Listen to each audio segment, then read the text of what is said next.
Professor Dr. Yonca Hurul, which is a professor in Mediterranean University in Cyprus, and her presentation title is The Role of Academia in the Recognition of Architecture and Architects. Dr. Yonca, if you are ready, we are here to hear you, please. Yes, thank you very much. I would like to thank Tishk International University, Suleimani campus, and I would like to thank to the academics inviting me for my presentation. And I would also like to thank to Seyit for introducing me before everybody. Thank you very much. But I think Seyit should stop sharing the screen, Seyit, because I can see your screen. Okay. So thank you very much. You may start your presentation. Go ahead. Now,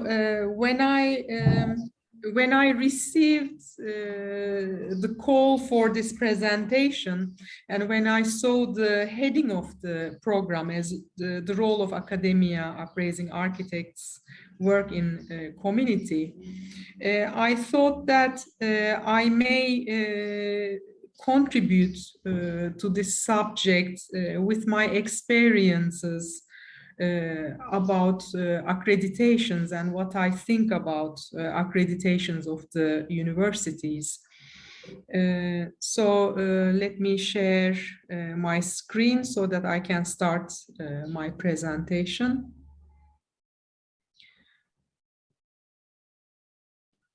Can you see my screen?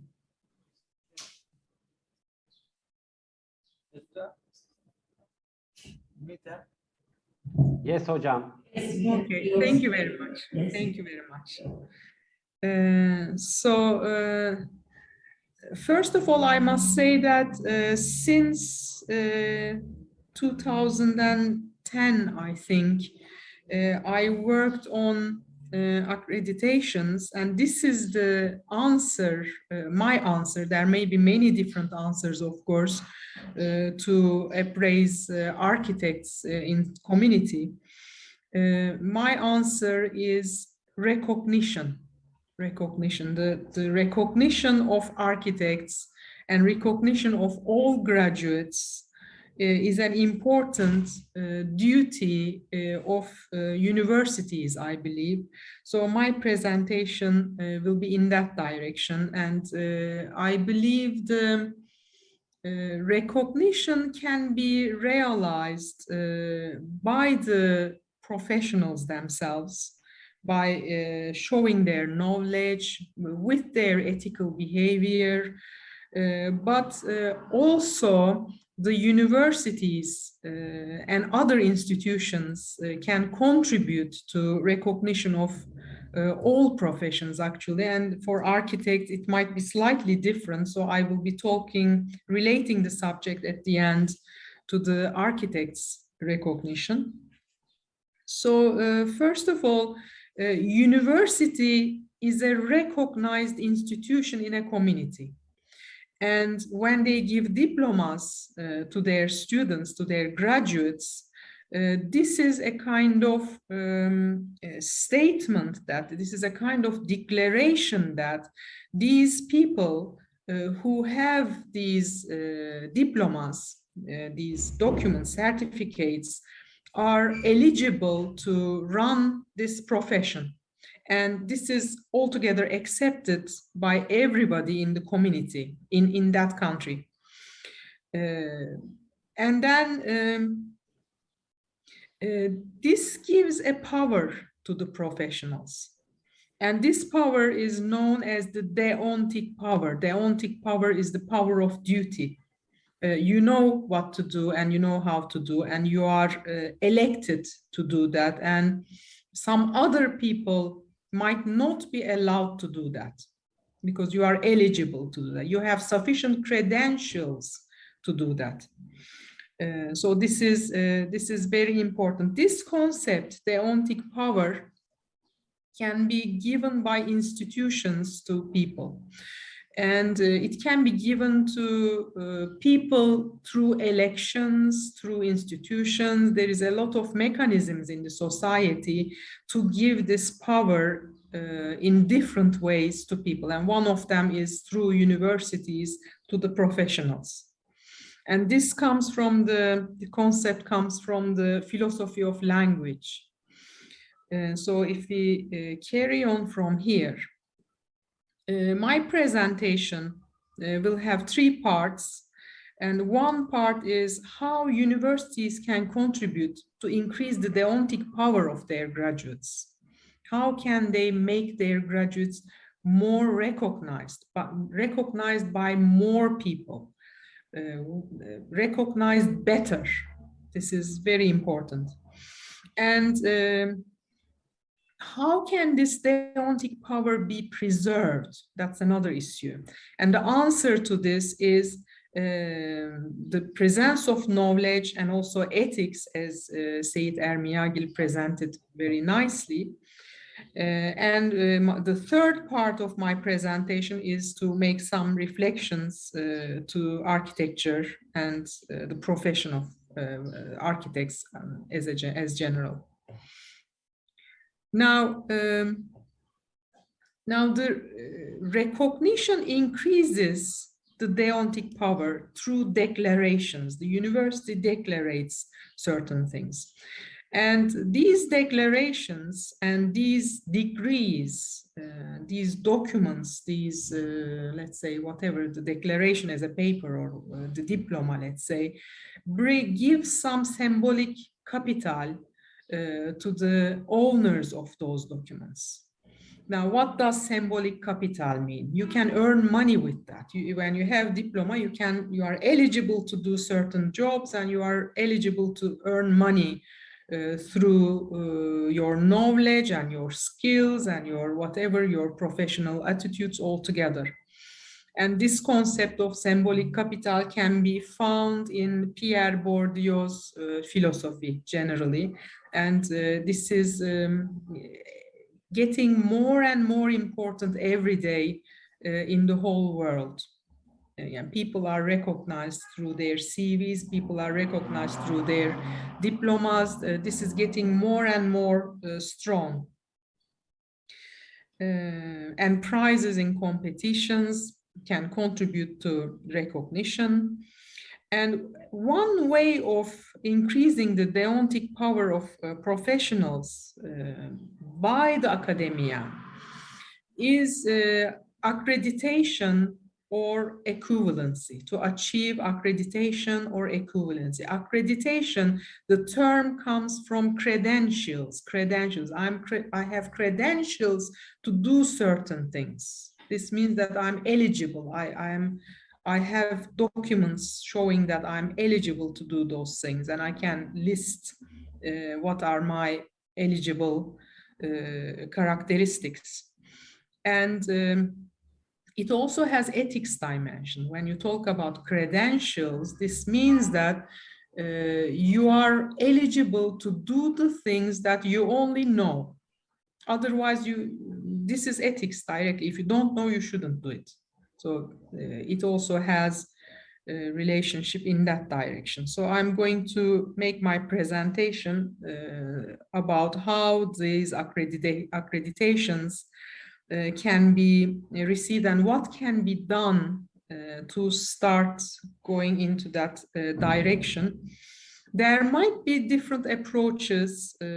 Some people are against these type of accreditations because they don't want to be evaluated by others, and they think that they can do their work very well from their standing points. But I believe that's my thought. Maybe we can have questions at the end about these issues, but I believe that if we open ourselves for others' recognition, this is a good thing, I believe, and that certainly increases the deontic power of people.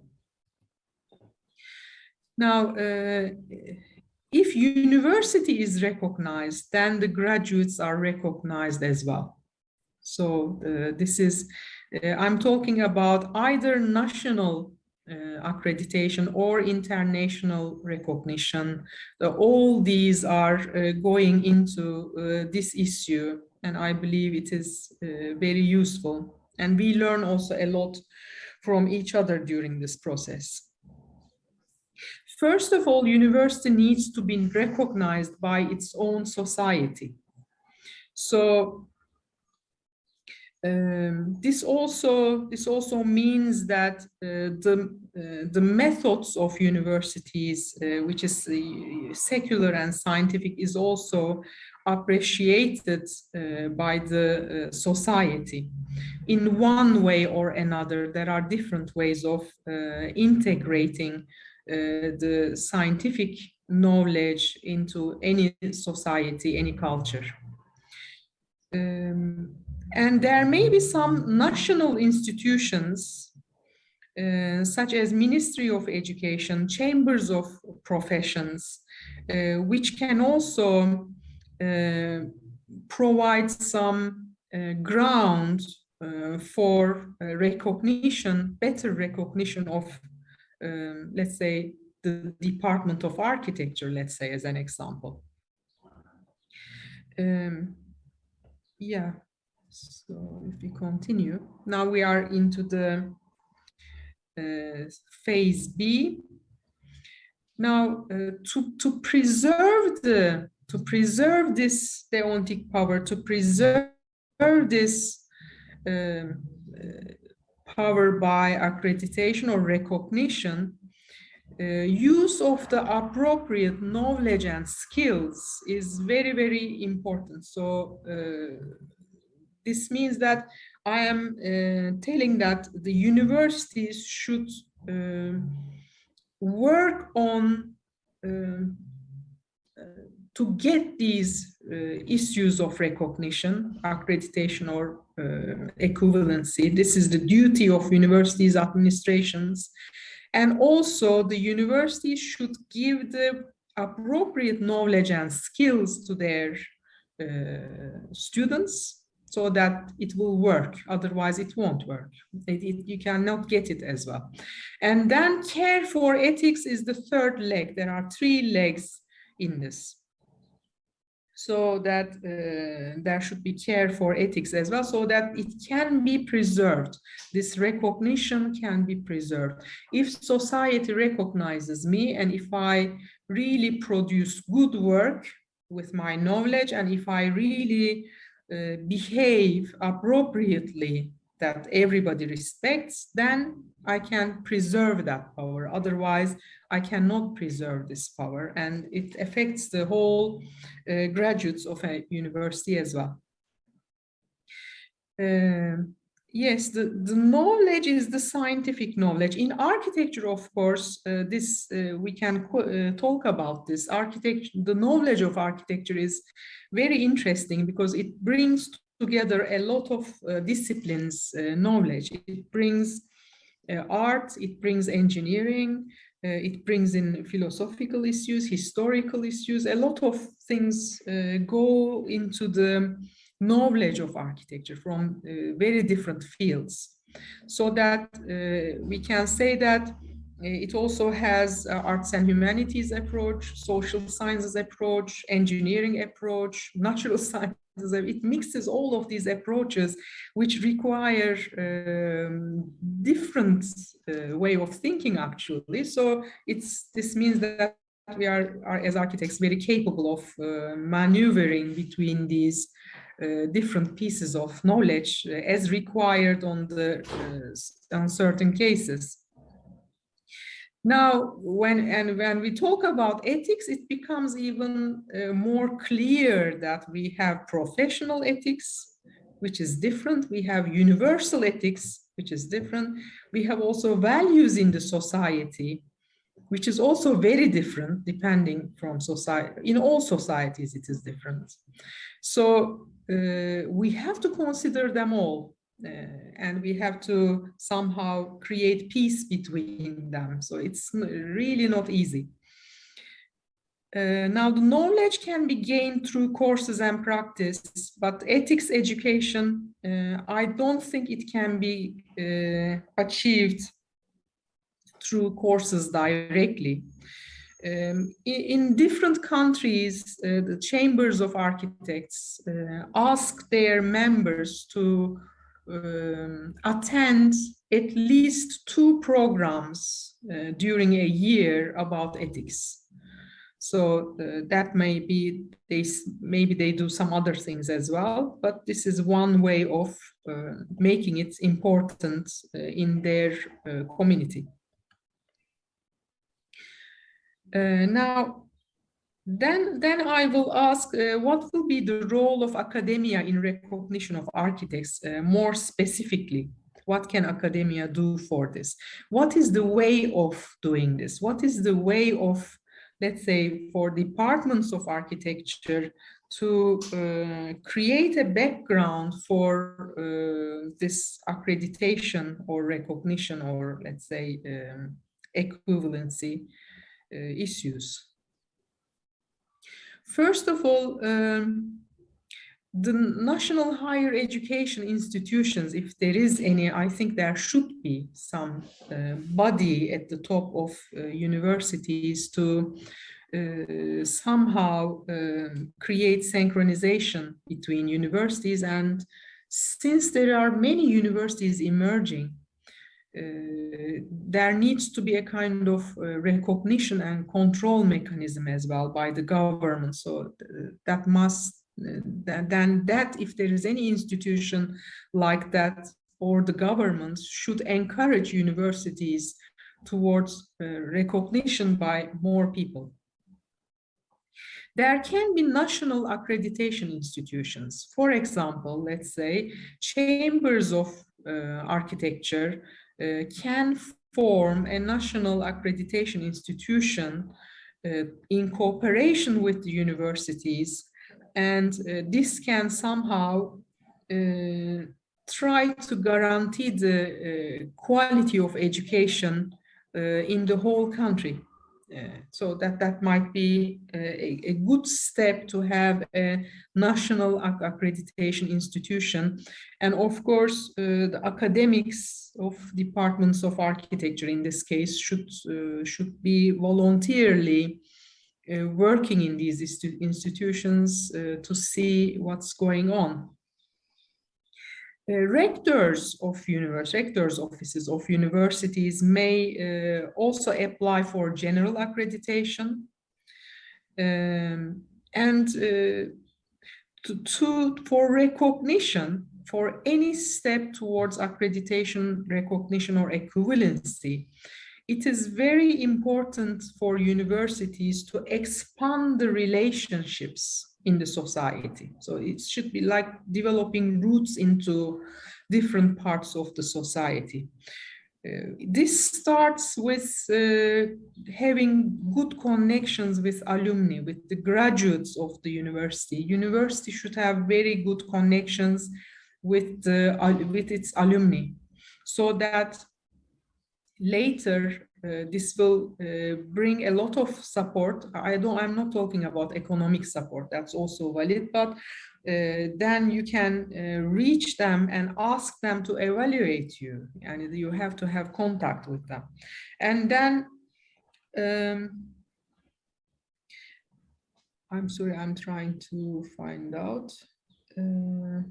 Deans of faculties of architecture may form contacts in the country. All the deans of all faculties of architecture may form some groups of contact and meet every year to discuss the problems. The same can be done by having departments of architecture, head of departments, coming together every year and to discuss. You see, we are going into we are starting with our graduates, and then we are having the deans coming together. We are having the head of departments coming together to share solutions to different problems. So these are all spreading into the society. And then, of course, to be able to recognize, you should have a reasonable you should produce reasonable conditions. These include reasonable physical infrastructure and reasonable human resources. For example, there should be the number of professors, the number of academics with PhD degrees and with publications should get more for the purpose of recognition. Why? Let me explain this before going further. Why? This is because if there is PhD and if there is research, this means that those people are following the agenda, the changes, and a lot of things are changing. And they are bringing these issues to their students, in front of their students, and this is appreciated by everybody to be able to follow up what's going on and to bring it in front of students is very, very important. So I must tell that it is not certainly long ago it is finished. It's not possible to teach any course as we have been taught by our teachers. Impossible. So it has to be renewed and everything changes. Even the ways we teach changes, you know what we had at the end. And then the other actions that may be required from departments of architecture towards recognition is to have strong relationships with stakeholders, chambers, and other professional institutions, chambers of engineers, other universities, municipalities. There should be projects made with municipalities together. So you see, we are going into wherever there is an old, it's like a route, you know, walking in cracks. You are going into every crack into the society to develop, let's say, roots in the society. It's just like that. And there may be collaboration with different universities in the country, in other countries, there should be continuous education functions in the universities, because when somebody graduates, then within 10 years, the whole techniques of producing architecture will be changed. So how these people are going to renew themselves. So there should be some continuous education functions, maybe in collaboration with chambers of architects, so that we can improve the conditions of the graduates. There could be seminars to high school students to increase the appreciation towards the profession and to make them understand what is architecture. There may be city follow-up groups in every city. Let's say if there's a university in a city, the academics of Department of Architecture in that university may follow up what is going on about architecture in that city. And they may write about it. If there is something wrong, let's say if somebody is trying to get a park at the middle of the city, this is happening a lot in these days because of this neoliberal societies. So you can write it in a newspaper, and the Chamber of Architects can go to court. So you will show that you are following the right values, and you are following the, let's say, you are working for the society. And there may be articles written in local newspapers so that everybody can read these newspapers. So this can also help penetration into the society. Now, as you see, to preserve the quality of knowledge and skills, individual development is also very important. Continuous education is important. Consideration of change is very important in the education and also after the education. Collaboration is very important so that people can learn from each other and do things together.